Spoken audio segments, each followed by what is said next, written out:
మొన్ననే పాలమూరులో సిబిఐ దర్యాప్తు అక్కర్లేదు, పాలమూరులో అవినీతి ఏం జరగలేదు పాలమూరు రంగారెడ్డి ప్రాజెక్టులో అని చెప్పి స్పష్టంగా సుప్రీంకోర్టు తీర్పిచ్చింది. ఇంకొక వైపు సొంత పార్టీ ఎమ్మెల్యేలు 30% కమిషన్లు లేందే ఇక్కడ ఏ పని జరగదు అని సొంత పార్టీ ఎమ్మెల్యేలే కుండలు బద్దలు కొడుతున్నారు. అట్లాగే సొంత మంత్రులు, కేబినెట్ సహచరులు స్పష్టంగా చెప్తున్నారు, మా మంత్రులు పైసలు తీసుకుంటారు లేదా ఫైళ్లు కదలై అని చెప్పి పాపం నిజాయితీగా ఒప్పుకుంటున్నారు. ఇంకోవైపు సొంత మామ, పిల్లనిచ్చిన మామ, కాళేశ్వరంలో అవినీతి ఎక్కడిది, మన్నెక్కడిది, 1,00,000 కోట్ల ప్రాజెక్టులో 94,000 కోట్లు ఖర్చు అయితే అలా 1,00,000 కోట్ల కుంభకోణం అని ఎట్లా అంటారు, ఇది అసంబద్ధం అని చెప్పి సొంత పిల్లనిచ్చిన మామ చెప్తా ఉన్నారు.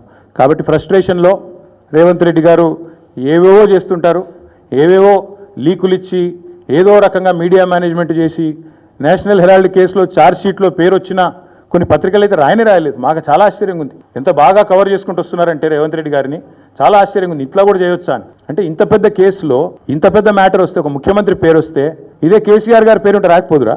ఇదే కేసీఆర్ గారి పేరుంటే కోతికి కొబ్బరి చిప్ప దొరికినట్టు కొంతమంది సంబరాలు చేసుకుంటూ పేపర్ల నిండా తాటికాయంత అక్షరాలతో రాసేటోళ్ళు ఇలా రేవంత్ రెడ్డి గారికి కవరింగ్ ఇచ్చేందుకు చాలా కష్టపడి కాపాడుతున్నారు. వారందరికీ నేను చేసే విజ్ఞప్తి ఒకటే, మీరు ఎన్ని చేసినా, ఎంత గింజుకున్నా, ఈ మీడియా సంస్థలు ఎంత తాపత్రయపడ్డా, ఆయన మీకు ఎంత అడ్వర్టైజ్మెంట్లు ఇచ్చినా, ఎన్ని రకాలుగా మిమ్మల్ని ఫోన్ చేసి బెదిరించినా ప్రజలకు విషయం అర్థమైపోయింది. ఈయన ఒక లొట్టపీసు ముఖ్యమంత్రి, ఈయనతను ఏం కాదు అని అర్థమైంది. కాబట్టి మీరు కూడా దయచేసి నిష్పక్షపాతంగా వార్తలు ప్రజలకు చెప్పండి. లేకపోతే సోషల్ మీడియా ఉంది, మీరు చెప్పినా చెప్పకపోయినా సోషల్ మీడియా ద్వారా ప్రజలకు అన్నీ తెలుస్తాయి.